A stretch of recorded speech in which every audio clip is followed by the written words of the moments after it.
আর যারা ইউটিউব থেকে দেখবা পরবর্তীতে নিজে একটু কমেন্ট করে জানাও যে ক্লাসে কোনো ইমপ্রুভমেন্ট লাগবে কিনা, বা কোথাও কোনো সমস্যা হয় কিনা, মানে আমার কোনো ভয়েসের সমস্যা হয় কিনা, বা ভিডিওতে সমস্যা হয় কিনা, বা তোমাদের বুঝতে সমস্যা হয় কিনা।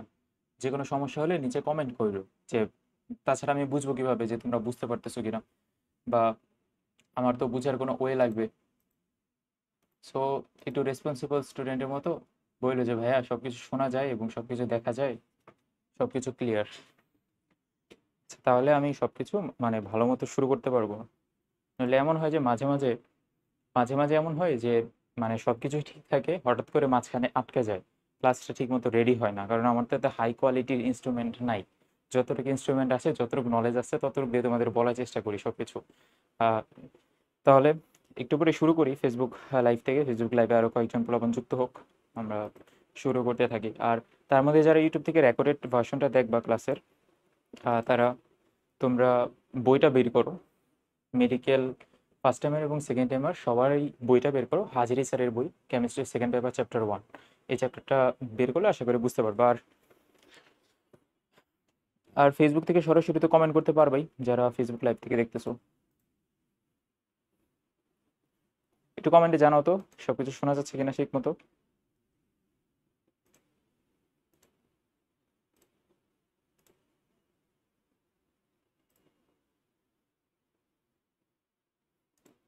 ঠিক আছে ভাই, আমরা শুরু করি। দেখো, প্রথম দিকে এই পরিবেশ রসায়ন চ্যাপ্টার থেকে মেডিকেল অ্যাডমিশন টেস্টে তো প্রশ্ন আসে, সাথে সাথে এইচএসসি তেও আমাদের ভালো রকমের প্রশ্ন আসবে।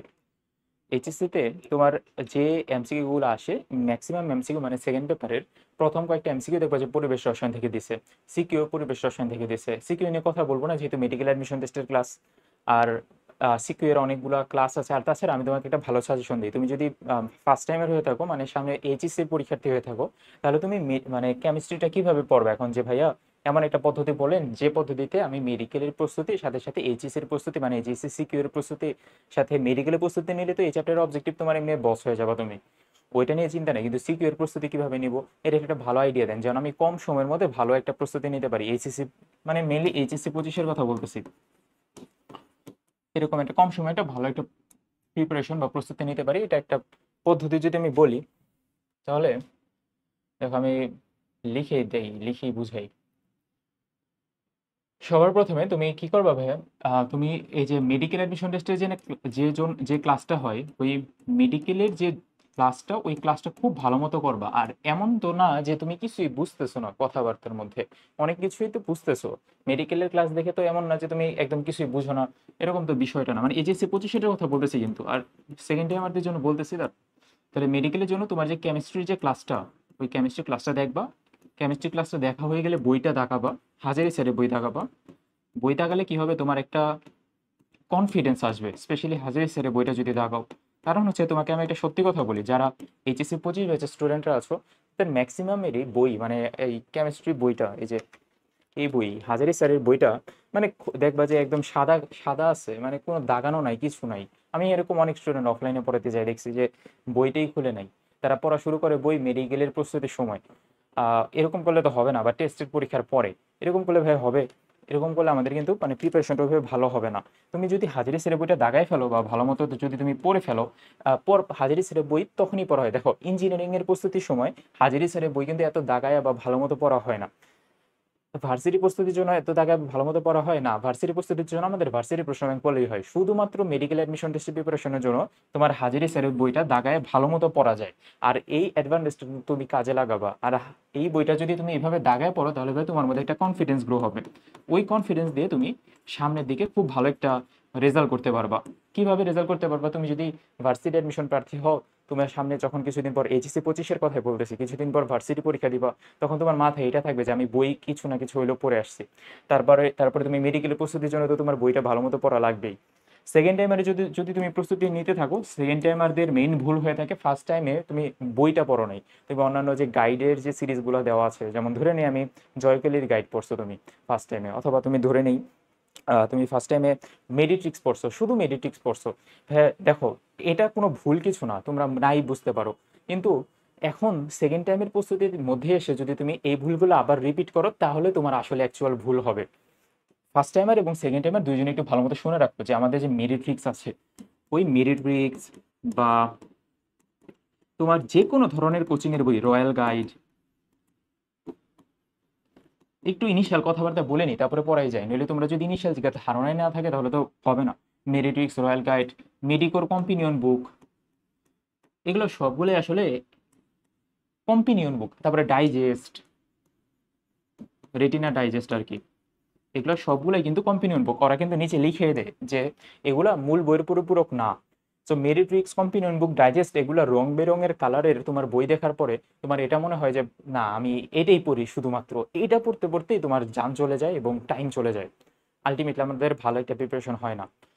আই থিঙ্ক আমি তোমার বুঝাইতে পারছি যে কেন রয়্যাল গাইড, মেরিট্রিক্স, কম্পিনিয়ন বুক পড়া যাবে না। না বুঝাইতে পারি নাই, আরেকটা মেইন পয়েন্ট বলি। এগুলোর মধ্যে দেখবে যে কম্পিনিয়ন বুক, ডাইজেস্টের মধ্যে এত ইনফরমেশন, এবং ওই ইনফরমেশনগুলো না গদবাঁধা ইনফরমেশন, একটা ছকের মধ্যে সবগুলা টোটাল ইনফরমেশন দেওয়া আছে, কোনো সিরিজ নাই, কোনো সিরিয়াল নাই। বাট তোমার যখন মেইন বইটা পড়বা তখন তোমার মেইন বইয়ের মধ্যে একটা সিরিজ খুঁজে পাবা। এই মেইন বইয়ে, মেইন বুক ধরে না হাজারি স্যারের বইতে আমরা আদর্শ ধরি, মেইন বই একটা সিরিয়াল খুঁজে পাবা। ওই সিরিয়াল ধরে ধরে যদি তুমি পড়ো, ধরে নাও একটু পরে আমরা পড়বো যে প্রথমে ট্রোপোস্ফিয়ার স্ট্র্যাটোস্ফিয়ারের কাহিনীগুলা, ওই কাহিনীর পরে তারপরে আবার কিছু সূত্র, মানে বয়লের সূত্র, চার্লসের সূত্র, তারপরে আসবে মোলার গ্যাস কনস্ট্যান্টের কিছু কথাবার্তা। ওই সিরিয়াল ধরে ধরে বইটা যখন পড়বা না তখন নিজের মধ্যে একটা কনফিডেন্স আসবে যে বইটা আমি পড়ছি ঠিক মতো, বইটা দাগায় দাগায় ওইভাবে পড়ছি। কিন্তু তুমি যদি মেডিটেক্স ধরো, আমার সামনে ওইভাবে কোনো আমি মেডিটেক্স এগুলো বইটি রাখি না বুক সেলফের মধ্যে, পাইলে দেখাইতে পারতাম, দরকার নেই, আমি তো অনেক মেডিটিক্স বেঁচেই দিছি ওগুলো। যাই হোক, ওই মেন বুক সিরিয়াল পাবা, ওই সিরিয়াল খুঁজে খুঁজে তুমি যদি পড়ো তাহলে তোমার এই মেরিটিক্স, রয়্যাল গাইড, ডাইজেস্ট, কম্পিনিয়ন বুক এগুলা কিচ্ছু লাগবে না। সত্যি কথা ভাই, এগুলা কিছুই লাগবে না। তুমি কি করবা, মেন বইটা দাগাবা, যে ট্রিক্সগুলো বলবো ওই ট্রিক্সগুলো তুমি মেন বইতে লিখে রাখবা, আর ওই ট্রিক্সগুলো সাথে মেন বইয়ের পড়াগুলো ওইটা বারবার রিভিশন দিবা। এইভাবে তোমার একটা মেডিকেলি প্রিপারেশন হবে ভালো মতো। এবং সাথে এইচএসসির জন্য যখন প্রিপারেশন নিবা তখন তুমি কিছুদিন পরে টেস্ট পেপার বের হবে, বাজার থেকে টেস্ট পেপার কিনবা, তোমার আগে বইটা রিভিশন দিবা। এইভাবে বইটা রিভিশন দেওয়ার পরে তোমার এইচএসসি অবজেক্টিভ শেষ হয়ে গেল পড়া। এইচএসসি অবজেক্টিভ শেষ হয়ে গেলে তোমার বাকি থাকলো শুধুমাত্র সিকিউগুলা। সিকিউগুলা যখন তুমি এই মেইন বইয়ের অবজেক্টিভ পড়তে যাবে না তখন তো তুমি সূত্রগুলো পড়ে ফেলা, এবং কোন সূত্র কোথায় বসবে ওই সূত্র সম্পর্কে তোমার একটা মোটামুটি ধারণা হয়ে গেছে। সো ভাই এইচএসসি অবজেক্টিভের সময় তুমি সূত্রগুলো খুব ভালো মতো দেখে রাখবা আর কি, যে এই সূত্র আছে। এবং তুমি যখন সিকিউ সলভ করতে যাবা একটা কথা মাথায় রাখবা, যে টেস্ট পেপারে যতগুলো সিকিউ আছে, সিকিউ সলভ করতে যাবা একটা কথা মাথায় রাখবা, যে যেন আমি যে সূত্রগুলো পড়ছি, দেখো যে সূত্রগুলো পড়ছো তুমি উপরে পড়ে আসছো, ওই সূত্রের আন্ডার ছাড়া আর কোনো ম্যাথই নাই, ওই সূত্রের মধ্যেই সবগুলা ম্যাথ পাবা। এই কনসেপ্টটা, মানে এই কনসেপ্ট বলতে এই কনফিডেন্সটা তোমার আগে মাথায় রাখতে হবে। এই কনফিডেন্স মাথায় রাখার পরে টেস্ট পেপার থেকে, ওই টেস্ট পেপার থেকে তুমি যতগুলা সিকিউ আছে বোর্ডের সিকিউ, আগে বোর্ডের সিকিউ শেষ করবা। বোর্ডের সিকিউ শেষ করার পরে দেখবা যে তুমি আলাদাভাবে ক খ পড়ার দরকার নেই, তুমি বোর্ডের সিকিউ সিরিয়ালি শেষ করা শুরু করবা। শুরু করলে ক শেষ করবা, খ দেখবা, গ দেখবা, ঘ দেখবা, সবগুলারই দেখার পরে সবগুলা বোর্ডের সিকিউ সলভ করতে গেলে দেখবা যে একটা সময় যে এই বোর্ডের সিকিউগুলা রিপিট হচ্ছে। রিপিট হওয়া কোশ্চেনগুলো আমরা আর দেখার দরকার নেই, যে কোশ্চেন আমি একবার করে পড়ে ফেলছি ওই কোশ্চেন কেন রিপিট আবার দেখবো। দেখবা যে একটা মানে যে কোনো কেমিস্ট্রির যে কোনো চ্যাপ্টারে মোটামুটি প্রায় 20টা থেকে 25টার মতো কোশ্চেন, মানে সিকিউ কোশ্চেন, মানে একদম ইউনিক কোশ্চেন পাবা তুমি। এই 20টা ইউনিক কোশ্চেনের মধ্যে প্রায় 10টা টাইপ আছে। ওই 10টা টাইপের সিকিউ যদি তুমি পড়ে ফেলো তারপরে তোমার না নিজেরই বুঝে যাবে আসলে কি প্রশ্ন আসবে পরীক্ষায়, ঘুরে ফিরে যেতে একই প্রশ্ন আসতেছে। তারপরে তোমার যদি আরো টাইম থাকে তারপরে তুমি কলেজের কিছু প্রশ্ন দেখলা, কিছু সরকারি কলেজের কোশ্চেন দেখলা, এভাবে প্রিপারেশনের তোমার একটা ভালো সলিড প্রিপারেশন হবে। আদারওয়াইজ তোমার এর থেকে বেস্ট অপশন কিছুই নাই, মানে এইচএসসি 25-এর জন্য বলতেছি আমি, এর এর থেকে বেস্ট অপশন আমার কাছে মনে হইতেছে যে কিছু নাই। ওকে, আচ্ছা ঠিক আছে, যাই হোক।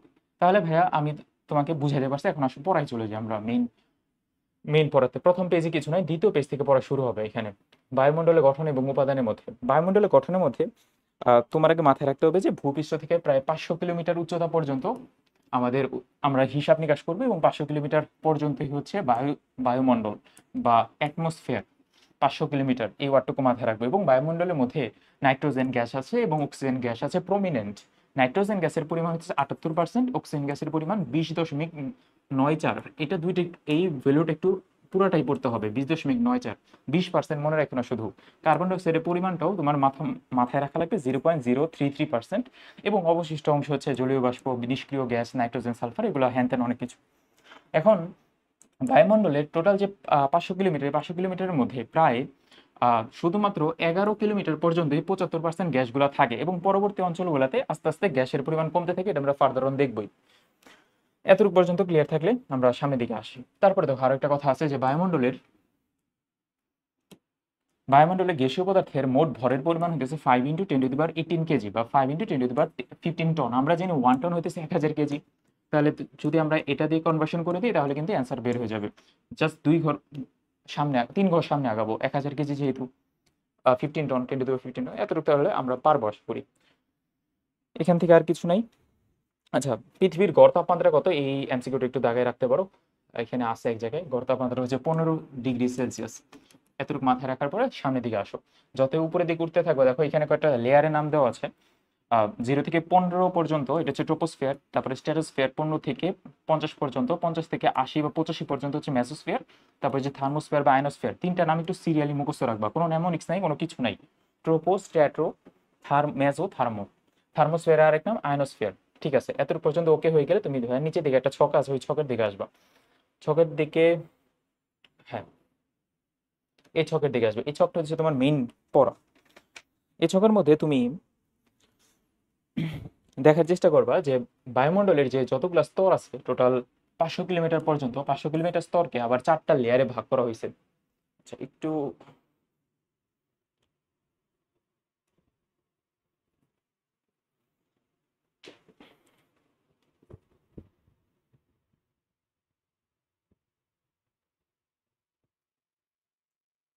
500 কিলোমিটার স্তরটাকে টোটাল 4টা লেয়ারে ভাগ করা হয়েছে। 4টা লেয়ারে একটু নাম শিখতে হবে। প্রথমে হচ্ছে ট্রোপোস্ফিয়ার।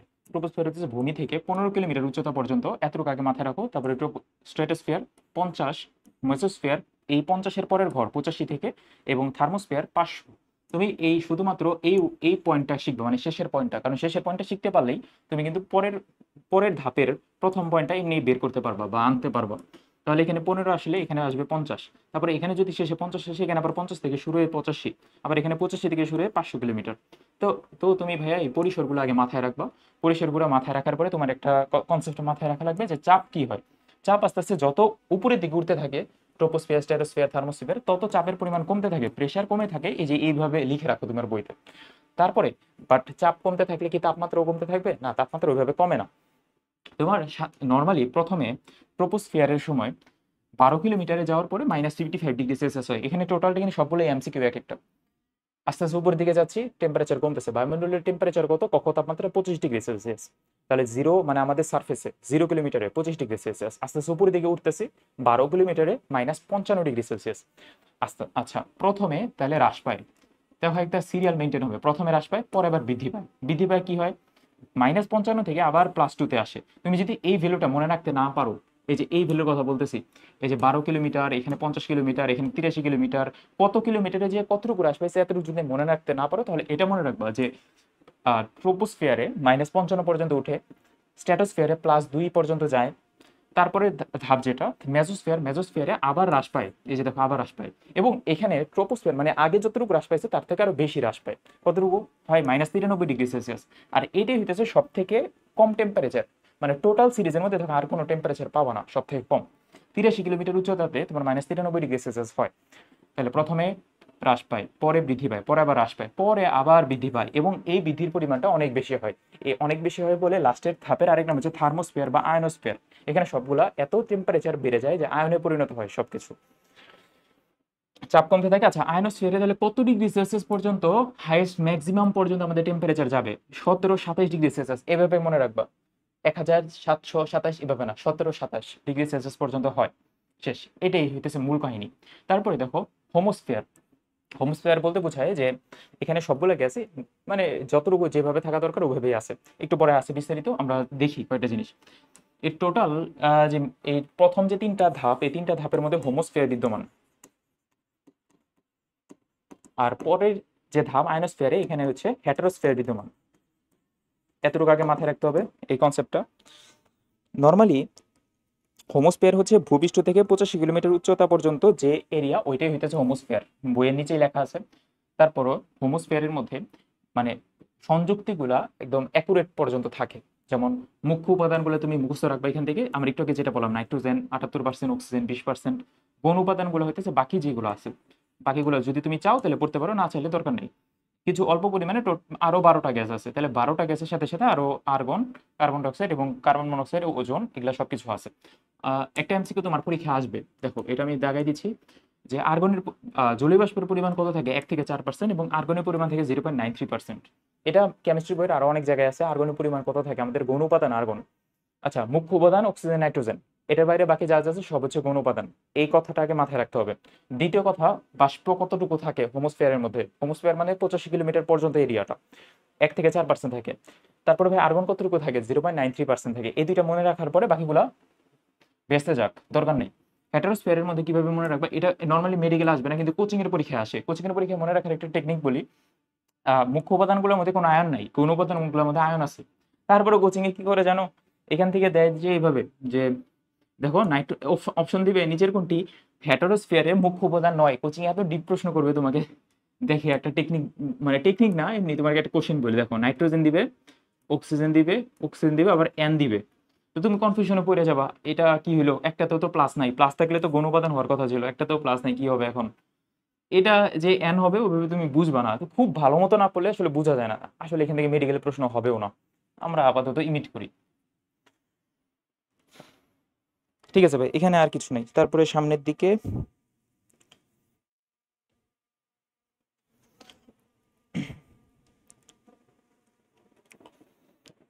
সামনে সামনের দিকে এখানে এখানে আসো। এই যে আচ্ছা, এই লাইনটা একটু পড়ো, যে 85 কিলোমিটার পর্যন্ত উচ্চতাকে বলা হয় হোমোস্ফিয়ার, এবং এর উপরে যেগুলো হচ্ছে হেটারোস্ফিয়ার।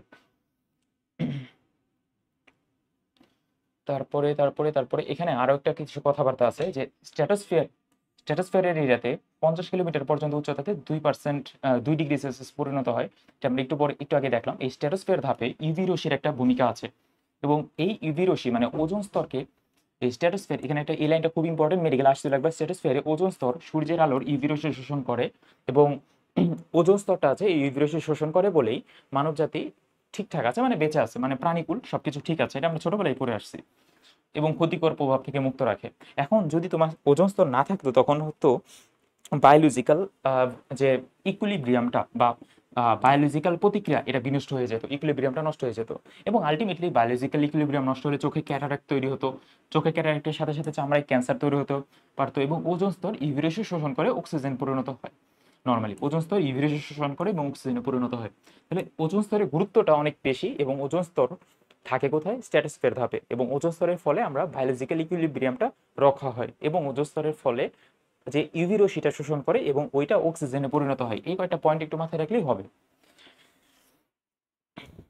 কিভাবে, এই যে দেখো একটা বিক্রিয়া দিয়েছে, ওজোন ইউভি দ্বারা প্রতিক্রিয়া হলে অক্সিজেন তৈরি হয়, এবং আরেকটা ছোট 1 মোল অক্সিজেন তৈরি হয়, আরেকটা অণু অক্সিজেন তৈরি হয়। তাহলে এই এমসিকিউটা দেখো তো পারা যায় কিনা, স্ট্র্যাটোস্ফিয়ারের বিস্তার কতটুকু।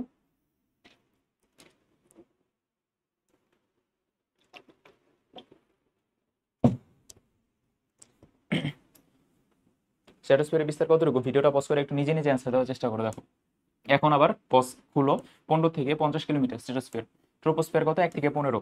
মেজোস্ফিয়ার কত, 50 থেকে 85, এবং থার্মোস্ফিয়ার হতেছে 85 থেকে 500। এগুলা কিন্তু একদম মুখে থাকতে হবে, নইলে লাভ নাই। তারপরে সামনের দিকে ঝড় বৃষ্টিতে আসি। ঝড় বৃষ্টি তখনই হবে যখন টেম্পারেচার থাকে 27 ডিগ্রি সেলসিয়াস বা 80 ডিগ্রি ফারেনহাইট। এই এমসিকিউটা শুধুমাত্র আসে, এখান থেকে আর ইম্পর্টেন্ট কিছু নাই। তারপরে ভাইয়া সামনের দিকে আরো এগুলা হিবিজিবি কথাবার্তা অনেক আছে। হিবিজিবি কথাবার্তা আমাদের পড়ে লাভ নেই, গ্যাসের সূত্রগুলোতে আসে।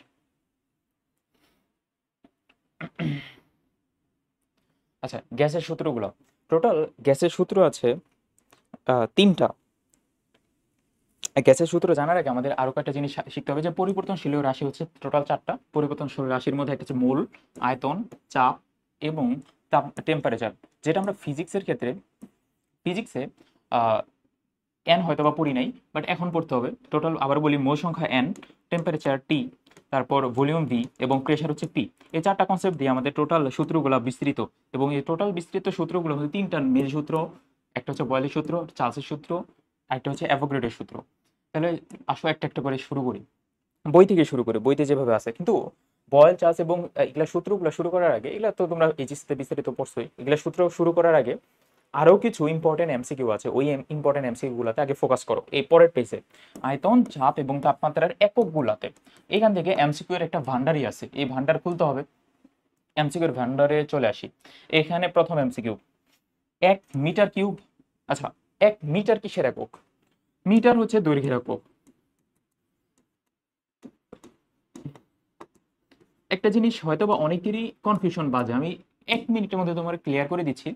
ধরে নেই এটা একটা বক্স, এবং এই বক্সের মধ্যে তোমার এটা হচ্ছে 1 মিটার এরিয়া, এবং উচ্চতাও হইতেছে 1 মিটার। এইটা হইতেছে 2 ডাইমেনশনাল জিনিস। কিন্তু তুমি যদি আরেকটা এভাবে 3 ডাইমেনশনাল একটা বক্স চিন্তা করো, 3 ডাইমেনশনাল বক্সের মধ্যে এইটা হবে এখন 3 ডাইমেনশনাল জিনিস। এটার মধ্যে দৈর্ঘ্য আছে, প্রস্থ আছে,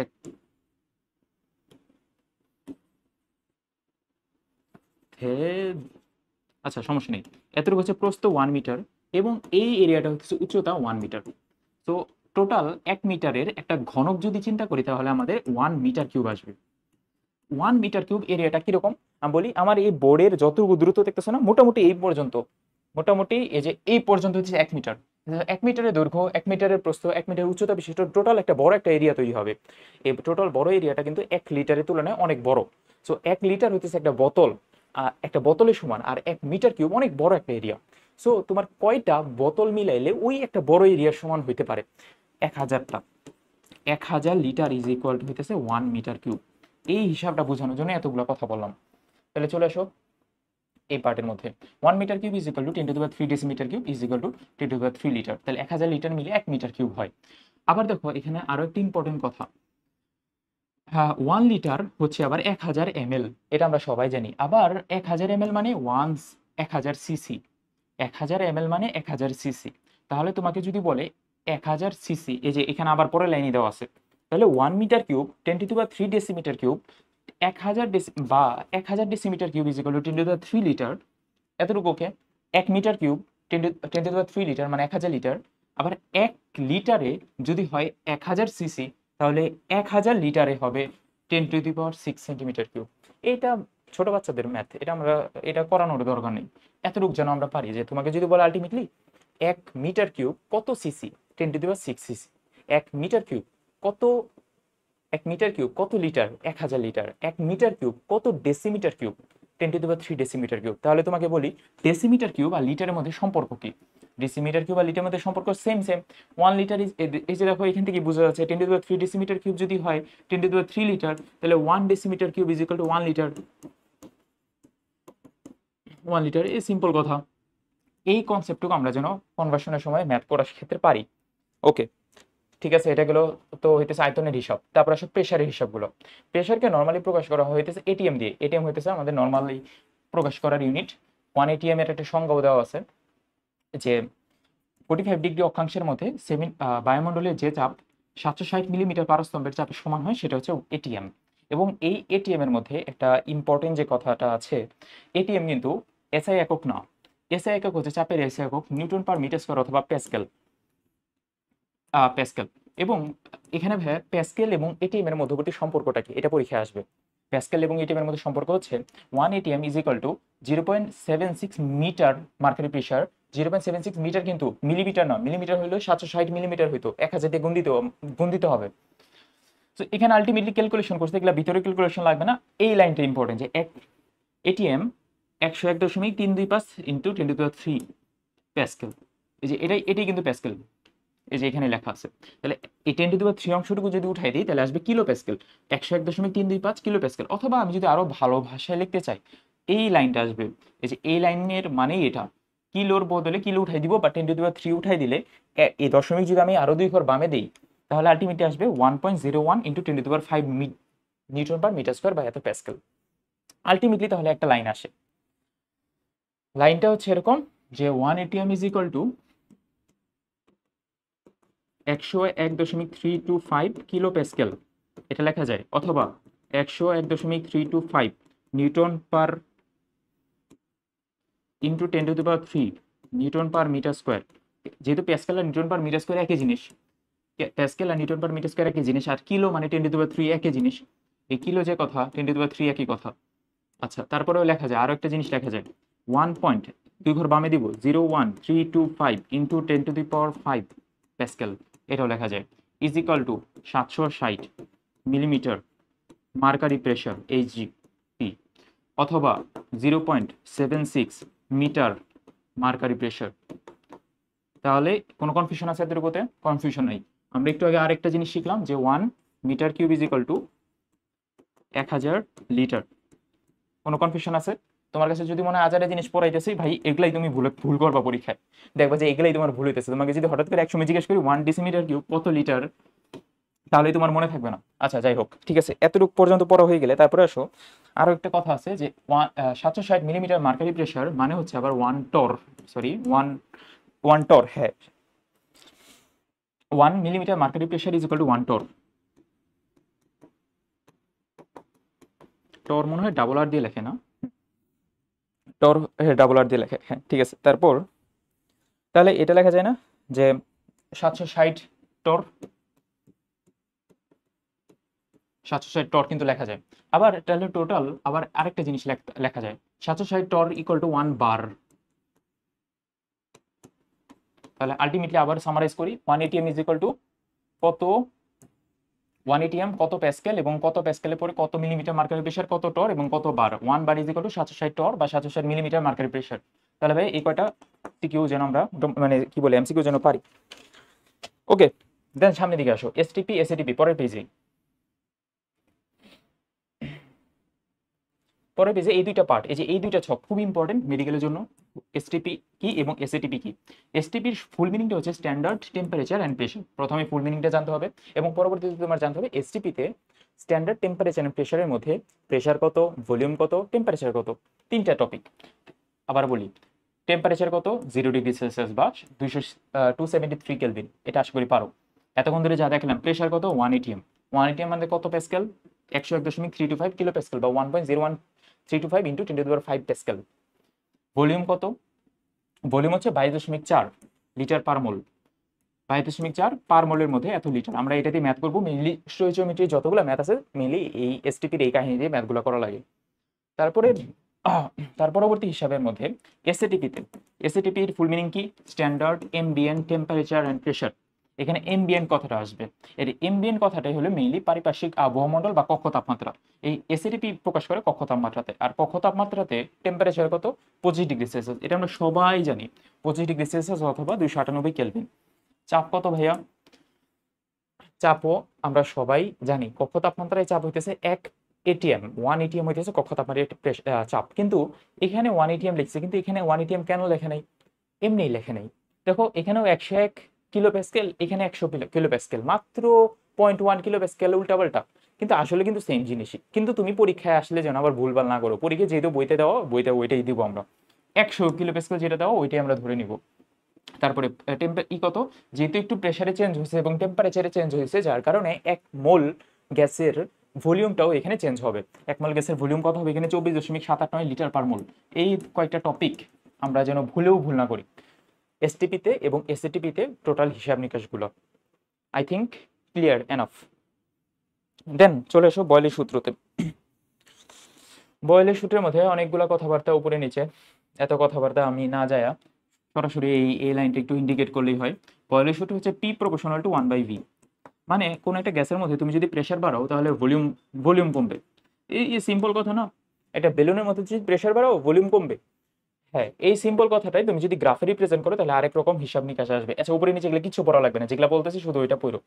দেখো আমরা জানি y is equal two 1/x এর গ্রাফ কি, y is equal two 1/x এর গ্রাফ হচ্ছে এরকম অধিবৃত্তাকার, এরকম গ্রাফ। এই গ্রাফের মধ্যে এটা যদি এক্স অ্যাক্সিস হয়, এটা যদি ওয়াই অ্যাক্সিস হয়, তাহলে এরকম একটা গ্রাফ আসে। সেম গ্রাফটাই এখানে আঁকানো হয়েছে।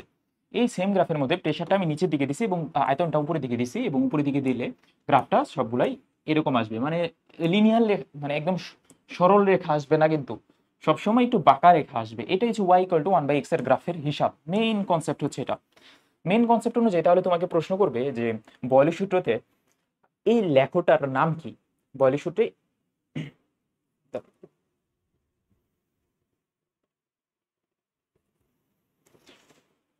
বয়লের শুরুতে এই লেখাটার নাম হবে তোমার আইসোথার্মিক রেখা বা সমতাপীয় রেখা বা সমষ্ণ রেখা বা আইসোথার্মাল রেখা। এই যে দেখো লেখা আছে আইসোথার্মাল রেখা, সমতাপ রেখা এবং সমষ্ণ রেখা। কেন এটা আসছে?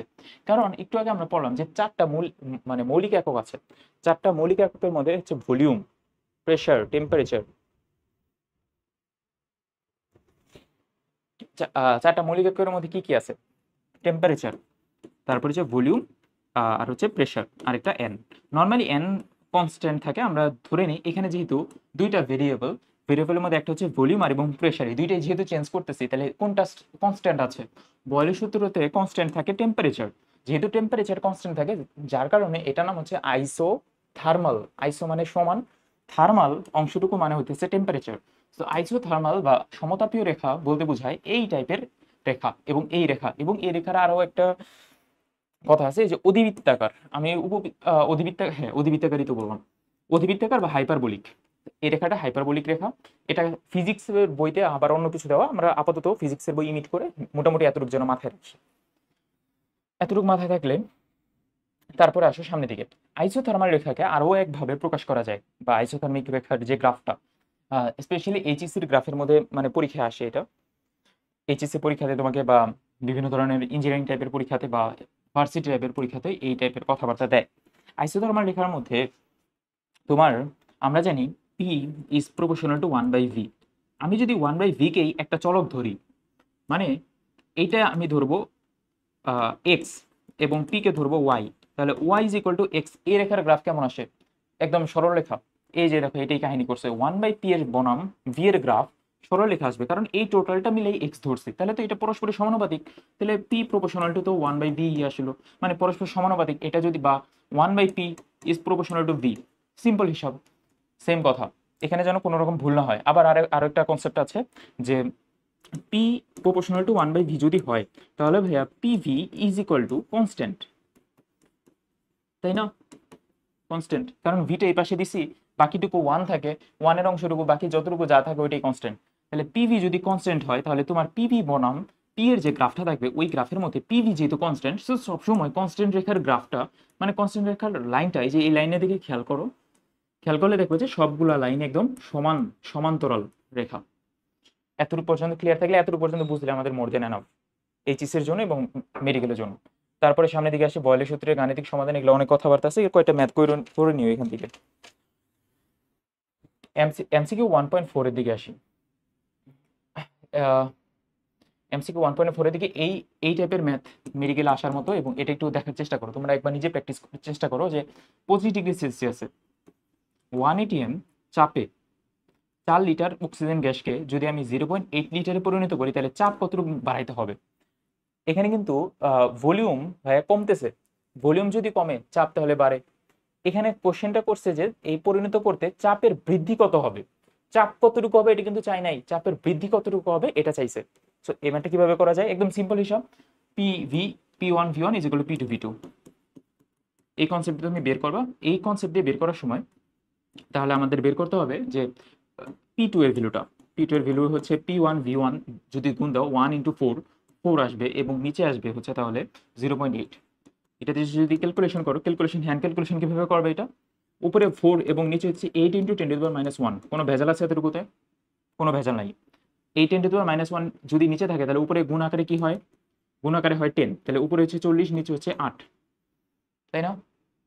এতটুকুতে কোনো ভেজাল আছে? নাই। কাটাকাটি করলে আসবে 5। ছিল কতটুকু? কত এটিএম ছিল? P2 এর ভ্যালু এত এটিএম ছিল। কত এটিএম? 1 এটিএম। বানাইতে হবে কত এটিএম? 5 এটিএম। তাহলে কতটুকু বৃদ্ধি করতে হবে? বৃদ্ধি করতে হবে কিন্তু 4 এটিএম। অনেক উৎসাহী পোলাপানরা মেডিকেল ভর্তি পরীক্ষার হলে এটা 5 এটিএম দেখাই দিয়ে আসবে এবং পরীক্ষার হলে বাসায় এসে তো মনে করবে যে তোমার তো সবই হয়েছে। আলটিমেটলি দেখা গেছে যে চান্স হয় নাই। এরকম একটা এমসিকিউ গেছে, জুলজিতে কয়েকটা গেছে, ইংলিশে কয়েকটা গেছে, এভাবে 2-3টা যাইতে যাইতে যাইতে যাইতে শেষ, তুমি পাইছো মার্ক 65। তো এইভাবে যেন এগুলা ভুল না করি আমরা, তার জন্য আগে থেকে সতর্ক থাকতে হবে। সহজ প্রশ্ন সতর্কতার অভাবে এবং প্র্যাকটিসের অভাবে ভুল হয়ে যায়। তারপরে এই টাইপের সিকিউ মানে এমসিকিউ গুলো সলভ করে ফেলবা, যত সোজাই লাগুক না কেন সলভ করে ফেলবা। এখানে আরো একটা ইম্পর্টেন্ট কথা আছে, গ্যাসের চাপ বাড়ালে ঘনত্বও বাড়ে। পি এর সাথে ডি এর সমানুপাতিক সম্পর্ক। এটা আমরা ফিজিক্সের চ্যাপ্টার 10 মানে ফার্স্ট পেপার চ্যাপ্টার 10 বিস্তারিত দেখবো। আপাতত জাস্ট মাথায় রাখো এতটুকু যে নর্মালি একটা গ্যাস আগে ছিল এরকম, এবং গ্যাসের মধ্যে আমি চাপ বাড়াইছি, চাপ বাড়াইলে গ্যাসটা কনডেন্সড হবে, কনডেন্সড হলে তাহলে আমার ঘনত্বটাও বাড়বে। এখানে D1, এখানে D2, এখানে P1, এখানে P2। মোদ্দা কথা পি যদি বাড়াই ডিও বাড়বে, ডেন্সিটিও বাড়বে। পি প্রেশার বাড়ালে ডেন্সিটি বাড়ে, তার মানে পি প্রপোর্শনাল টু ডি। এই কনসেপ্টটা যেন মাথায় রাখি। এই কনসেপ্টটা মাথায় রাখা হয়ে গেলে তারপরে সামনের দিকে আরো কিছু কথাবার্তায় আসো। তারপরে চলে আসি চার্লসের সূত্রতে। এগুলা ভিতরের দিকে কয়টা ম্যাথ করবা, নিজ দায়িত্বে ম্যাথ করবা। আমি জাস্ট তোমাকে কয়টা জিনিস দেখাই দিচ্ছি আর কি। মেডিকেলের জন্য কিন্তু ম্যাথ এগুলো লাগবে না নর্মালি। আচ্ছা, এখানে একটা এমসিকিউ আছে যে এটাই তো শুরু হয়েছে না চার্লসের কথাবার্তা। হ্যাঁ হ্যাঁ, চার্লসের কথাবার্তা এখান থেকে শুরু হয়েছে। চার্লসের সূত্র এবং গ্যাসের আয়তন এবং তাপমাত্রার মধ্যে সম্পর্ক। চার্লসের সূত্র মনে রাখার টেকনিক হচ্ছে, চার্লসের সূত্রতে চাপ স্থির থাকে। সো আমরা আবার বলি, টোটাল আমাদের কয়টা হিসাব ছিল, এন, টি, ভি এবং পি। এই চারটা মানে ভেরিয়েবল জিনিস, চারটা ভেরিয়েবলের মধ্যে যে কোনো মানে এনটা বাদ যাবে আমাদের প্রথমে। টি, ভি অথবা পি এই তিনটার মধ্যেই খেলা। যেহেতু বয়েলের সূত্র আমরা পড়ে আসলাম, ভি এর সাথে টি, বাকি থাকলো টি এর সাথে ভি এবং টি এর সাথে পি, এই দুইটার সংযোগস্থল। এবং এই দুইটা সংযোগস্থল হিসাব নিকাশ করার জন্য আমাদের বাকি যে দুইটা সূত্র আছে, মানে চার্লসের বয়েলের সূত্র ছাড়াও চার্লসের সূত্র এবং অ্যাভোগাড্রোর সূত্র বা গেল-লুসাকের সূত্র। চার্লসের সূত্রতে তোমার চাপ যেহেতু স্থির থাকে, তাহলে এখান থেকে আমার চাপ অংশটুকু বাদ যাবে, বাকি থাকবে শুধু ভি আর টি। এবং মনে রাখবা বয়েলের সূত্র বাদ দিয়ে বাকি সবকিছু সমানুপাতিক। তাহলে চার্লসের সূত্রতে তোমার চাপ স্থির থাকে মানে পি অংশটুকু কাটা যাবে, তাহলে বাকি থাকলে হচ্ছে ভি আর টি। তাহলে V proportional to T, proportional sign দিয়ে দিবা। তাহলে V1 by V2 is equal to T1 by T2। শেষ। কনসেপ্টটা আশা করি এতটুকুতে ক্লিয়ার। তাহলে এইরকম গ্রাফ কেমন আসবে, যেহেতু ভি প্রপোর্শনাল টু টি, তাহলে গ্রাফটা আসবে y is proportional to x এর graph. y is equal to proportional to x এর গ্রাফ কেমন হয়, মূলবিন্দুগামী সরলরেখা। সো এইরকম মূলবিন্দুগামী সরলরেখা গ্রাফটা আসবে, এবং গ্রাফের মধ্যে একটা কনসেপ্ট তোমার মাথায় রাখা লাগবে যে ভাইয়া এই টোটাল গ্রাফটা দিকে খেয়াল করো।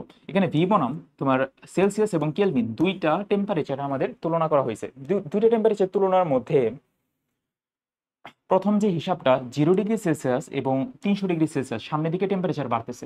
সামনের দিকে টেম্পারেচার বাড়লে হওয়ার কথা কি ছিল আমাদের 0 ডিগ্রি সেলসিয়াস, এটা কি পরম শূন্য তাপমাত্রা?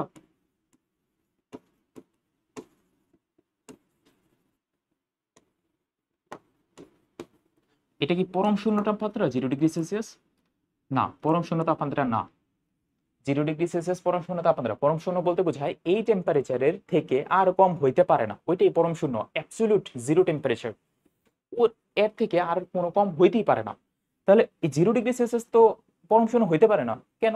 কারণ আমরা তো অনেক সময় শুনি যে কানাডাতে -20 ডিগ্রি সেলসিয়াস টেম্পারেচার।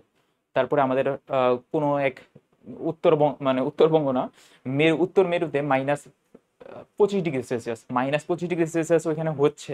তার মানে ওইটা তো আর অ্যাবসলিউট না। 0 ডিগ্রি সেলসিয়াস কোনোদিনই অ্যাবসলিউট না, বরং 0 কেলভিন এটা হচ্ছে অ্যাবসলিউট টেম্পারেচার, মানে জিরো টেম্পারেচার, মানে পরম শূন্য তাপমাত্রা। এটা না।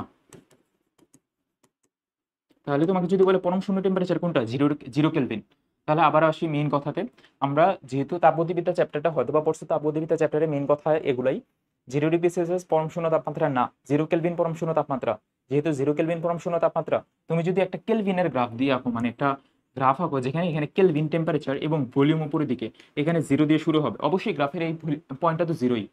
গ্রাফের এই পয়েন্টটা জিরো যদি হয়, তাহলে তোমার যতই টেম্পারেচার মানে এই পয়েন্টে জিরো, মানে পরম শূন্য তাপমাত্রাতে ভলিউমও হবে জিরো।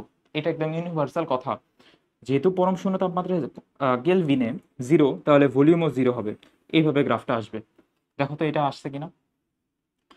আমি যদি কেলভিনের গ্রাফ আঁকি, তাহলে আমাদের গ্রাফের লাইনটা হবে এই পজিশনে। এবং আমরা তাপগতিবিদ্যা চ্যাপ্টার থেকে পড়ে আসছি যে 1 degree celsius, sorry, 0 kelvin is equal to -273 degree celsius. তোমার হিসাবটা আসবে -273 ডিগ্রি সেলসিয়াস, এটা হচ্ছে পরম শূন্য টেম্পারেচার, এটাই 0 কেলভিন। এই 0 কেলভিনে সবসময় হয় ভলিউমটা জিরো। দেখো এখান থেকে সব গ্রাফ শুরু হয়েছে, কিন্তু তুমি যদি 0 ডিগ্রি সেলসিয়াস থেকে গ্রাফটা শুরু করো, তাহলে ভাইয়া এই পজিশন থেকে শুরু হবে, এবং এই পজিশনে কোনোদিনও একটা বস্তুর আয়তন শূন্য হবে না। বস্তুর আয়তন শূন্য না, দেখো এখানে সবসময় ওই যে একটু উপর থেকে শুরু হয়েছে, একটু উপর থেকে শুরু হয়েছে। তাহলে আমাদের প্রথমত মাথায় রাখা লাগবে যে যদি তোমার কেলভিন বনাম ভলিউমের গ্রাফ আসে তাহলে তোমার জিরোতে জিরো আসবে, বাট সেলসিয়াস টেম্পারেচার বনাম ভলিউমের যদি গ্রাফ আসে তাহলে জিরোতে জিরো আসবে না। এটা হচ্ছে মূল সার সংক্ষেপ, এখান থেকে আর কোনো কথা নেই, ডিসক্লোজ ম্যাটার। তারপর এখানে একটা এমসিকিউ আছে, V/200, এখানে উপরে কিছু প্রতিবেদনগুলো আমাদের লাগবে না। V/273 এই অনুপাতকে বলা হয় আয়তন প্রসারণাঙ্ক বা গ্যাসের আয়তন হ্রাস গুণাঙ্ক। এটা একটা এমসিকিউ আছে বইতে, তো এটা মুখস্থ রাখতে হবে। তারপর তাহলে ভাইয়া এই যে গ্রাফটা, এই গ্রাফের মধ্যে এই লাইনকে কি বলবো? এই লাইনকে বলবো হইতেছে আইসোবারিক লাইন, আইসোবার বা সমচাপীয় রেখা। কেন সমচাপীয় রেখা? এখানে চার্লসের সূত্রতে চাপ স্থির থাকে, চাপের আরেক নাম হচ্ছে বার বা চাপ, চাপের আরেক নাম হচ্ছে বার, সো আইসোবারিক টেম্পারেচার বলা হয়, এটা যেন মাথায় থাকে। তাহলে চার্লসের সূত্রতে যে গ্রাফটা আসে ওই গ্রাফটা কেমন গ্রাফ? Isobaric graph. ঠিক আছে, এতটুকু পর্যন্ত ঠিক থাকলে অনেক ভালো। তারপরে নিচের দিকে আসো, এখানে কিছু নাই, কিছু এমসিকিউ আছে, ওই এমসিকিউ গুলো আমাদের তুমি একটু নিজ দায়িত্বে পড়ে ফেলবা। তাপমাত্রা বৃদ্ধি করলে গ্যাসের চাপ বৃদ্ধি পায় কেন, এই পয়েন্টে। আচ্ছা, এখানে আরেকটা সূত্র আছে যেটা হচ্ছে গেলুসকের সূত্র।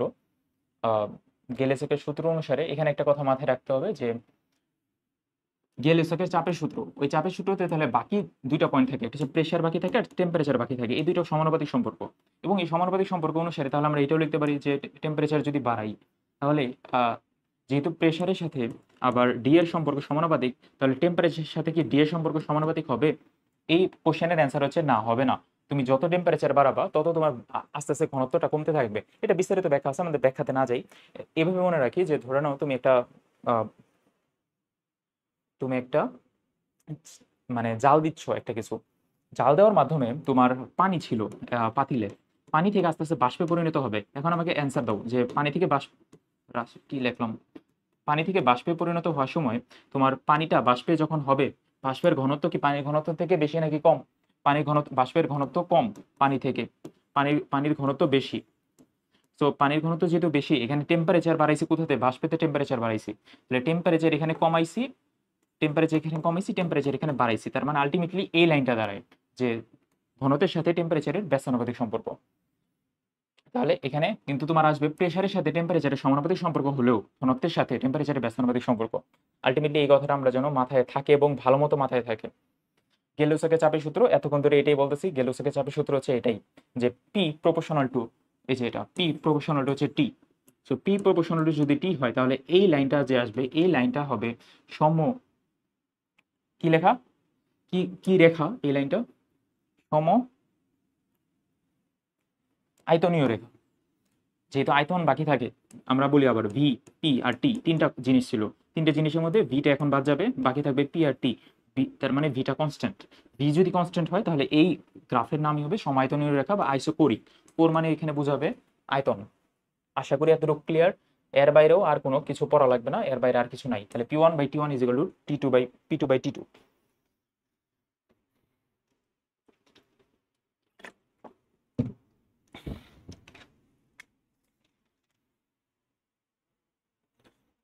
তাহলে তোমাকে যদি একটা প্রশ্ন করি, এই যে তাপমাত্রা বৃদ্ধি করলে চাপ কি বাড়ে নাকি কমে?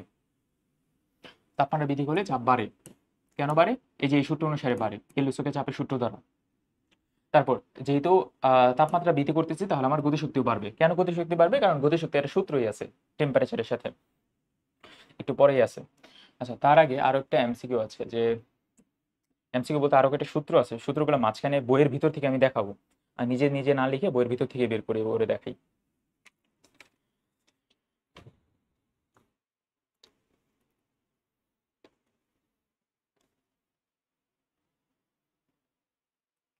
এখানে দুইটা এমসিকিউ দেখো, এই দুইটা এমসিকিউ খুবই ইম্পর্টেন্ট, খুবই।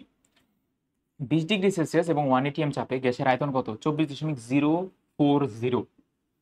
25°C বা এসসিটিপিতে কত? 24.789। তাহলে বাকি থাকলে কোনটা? বাকি থাকলো 0°C কত? 22.4 এত লিটার। এই তিনটা ভ্যালু যেন আমরা পারি।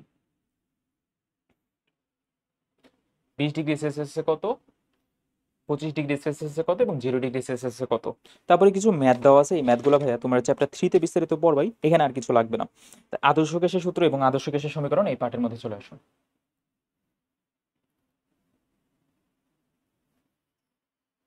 বয়েল চার্লসের সমন্বয় সূত্র, বয়েল চার্লসের সমন্বয় সূত্র তাহলে আমরা যদি 3টা সূত্র সমন্বয় করি এরকম আসবে একটা ভ্যালু, P1 T1 P2 এটাতেও ম্যাথ করা যাবে এবং ম্যাথ আছে কিছু, তুমি একটু নিজ দায়িত্বে প্র্যাকটিস করে ফেলবা ম্যাথগুলো।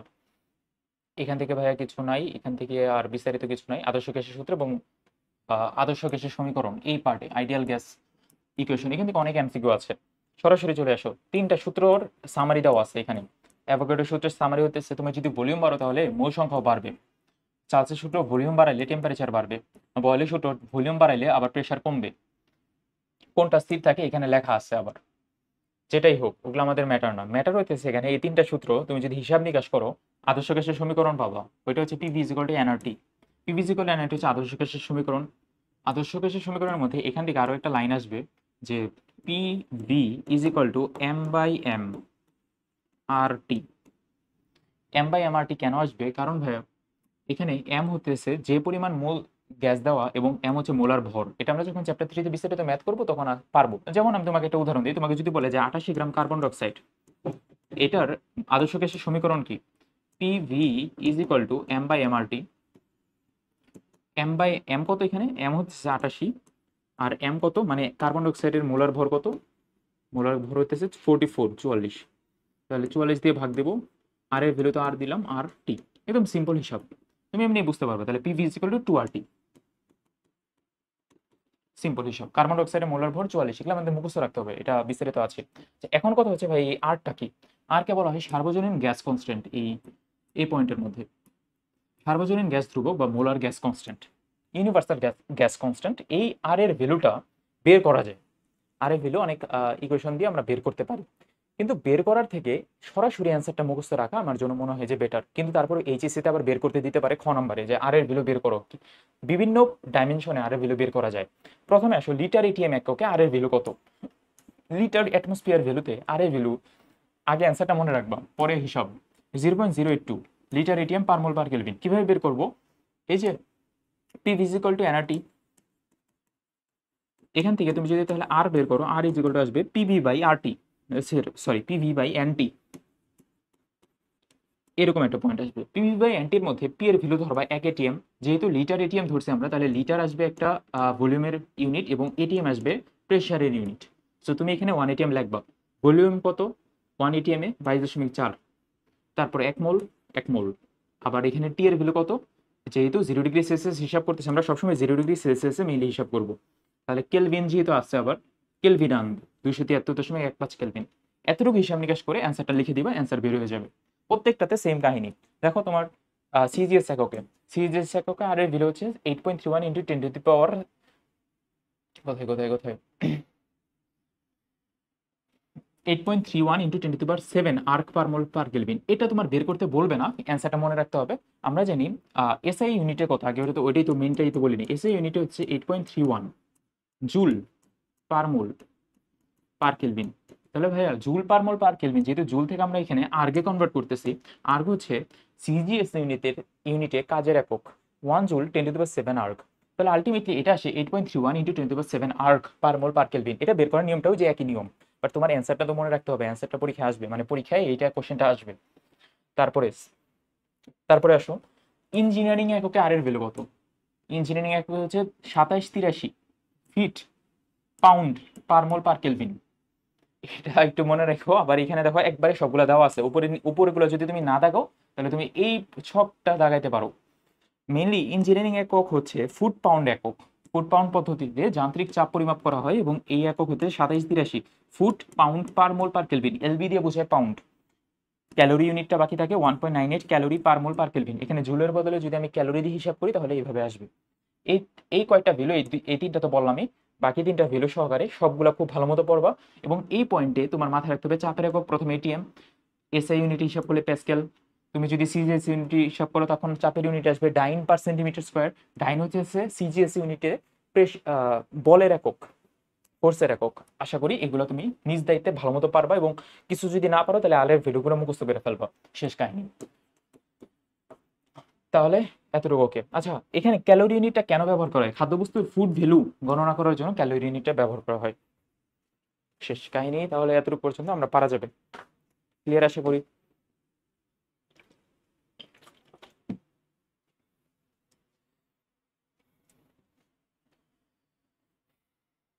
আচ্ছা, তারপরে যে টপিকটা ওইটা হচ্ছে বোলজম্যান কনস্ট্যান্ট। বোলজম্যান কনস্ট্যান্টটা হচ্ছে প্রতি অণুর জন্য মোলার গ্যাস কনস্ট্যান্ট কত? K is equal to R by N A. প্রতি অণুর জন্য আমরা জানি 1 মোলের মধ্যে কতটা অণু থাকে? 6 অ্যাভোগাড্রো সংখ্যক, 6.032 ইন্টু 10^23, 6.023 ইন্টু 10^23 এতটি অণু থাকে বা পরমাণু থাকে। সো আমি যদি আর কে এটা এই যে এই সংখ্যা দিয়ে ভাগ করে দিই, তাহলে তোমার কে এর ভ্যালু আসবে। কে হচ্ছে বোলজম্যান কনস্ট্যান্ট। কে এর ভ্যালুটাও মুখস্থ রাখা লাগবে, খুব important point. K is equal to R by N A. তো তুমি প্রথমে আগে যে পদ্ধতি লিটার এটিএম যদি বলে, তাহলে আর এর ভ্যালু ধরবা তুমি লিটারে।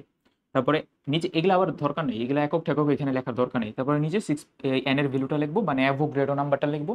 অ্যাভোগাড্রো নাম্বার লেখার পরে অ্যান্সারটা তারপরে বের করবো। ক্যালকুলেটরও বের করতে পারি, বা তোমার যদি অবজেক্টিভ আসে অবজেক্টিভে কিভাবে বের করবা, তুমি আগে প্রথমে এসআই ইউনিটটা মনে রাখবা। এসআই ইউনিট হচ্ছে 1.38 into 10^-23 joule per kelvin per molecule. এখানে কিন্তু পার মোল না, পার মলিকুল। কেন পার মোল হলো না? কারণ হইতেছে আমরা তো মলিকুলই হিসাব করতেছি। 1 মোল ইজ ইকুয়াল টু, এই যে যদি অ্যাভোগাড্রো সংখ্যক মলিকুল হয়, আমরা মলিকুলই হিসাব করতেছি, যার কারণে যে বোলজম্যান কনস্ট্যান্টের ভ্যালুটা অবশ্যই মলিকুলে হিসাব করতে হয়। তাহলে ভাইয়া যেন এতটুকু আমাদের ভুল না হয়। এখন জুল এককে বা এসআই ইউনিটে কি এর ভ্যালু কত? R by N A. R by N A 1.38 into 10^-23 joule per kelvin per molecule. এখান থেকে আমি কিভাবে সিজিএস বের করতে পারবো? সিজিএস এ -23 যেহেতু আছে, তুমি জাস্ট 7 ঘর সামনে দিবা। যেহেতু আমরা জানি 1 joule is equal two 10^7 erg.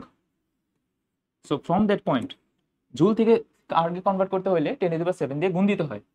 10^7 দিয়ে কিন্তু গুণই দেওয়া হয়েছে এখানে। দেখো -23 থেকে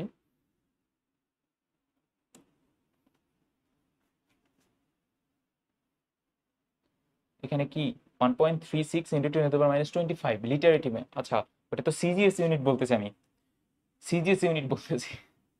এখানে সিজিএস ইউনিটে করা আছে না? করা নাই। সিজিএস ইউনিটে বের করা নিয়ম হচ্ছে 1.38 into 10^-23 into 10^7 erg per kelvin per molecule. But তুমি যদি আবার লিটার এটিএমে বের করতে চাও, তখন আবার এই রুল ফলো হবে না, কারণ লিটার এটিএমে বের করতে গেলে জুল থেকে আসবে হচ্ছে তোমার লিটার এটিএম এর টোটাল হিসাবটাই আলাদা। অ্যান্সারটা মনে রাখো, 1.38 into 10^-25 litre ATM per kelvin per molecule. একটু মনে রাখতে হবে এটা। কিভাবে করব? প্রথমে আমরা আর এর ভ্যালুটা লিটার এটিএমে ধরবো এবং এন এ মানে অ্যাভোগাড্রো নাম্বারটা ধরে ভাগ করে দিব, শেষ। তারপর এখান থেকে আর কিছু নাই, শেষ এটাই। এখান থেকে মোটামুটি গ্যাসের আংশিক চাপ এবং ডাল্টনের সূত্রের আগ পর্যন্ত এতটুকু। তুমি আগে যতটুকু পড়াইলাম এতটুকু খুব ভালো মতো পড়ার চেষ্টা করো। আমরা পরবর্তী সেশনে ক্লাসের বাকি অংশটুকু আস্তে আস্তে দেওয়ার চেষ্টা করবো। কিন্তু যতটুকু পড়াইছে অতটুকু যেন তোমার একটু হলেও কাজে লাগে। একটু হলেও যদি কাজে লাগে, নিচে ভাই কমেন্টে জানাই দিতে পারো যে ভাই একটু হলেও কাজে লাগছে, বা এটা থামস আপ দিতে পারো নিচে কমেন্টে। তাহলে আজকে এই পর্যন্ত রাখি, পরবর্তী ক্লাসে আবার দেখা হবে। ধন্যবাদ সবাইকে।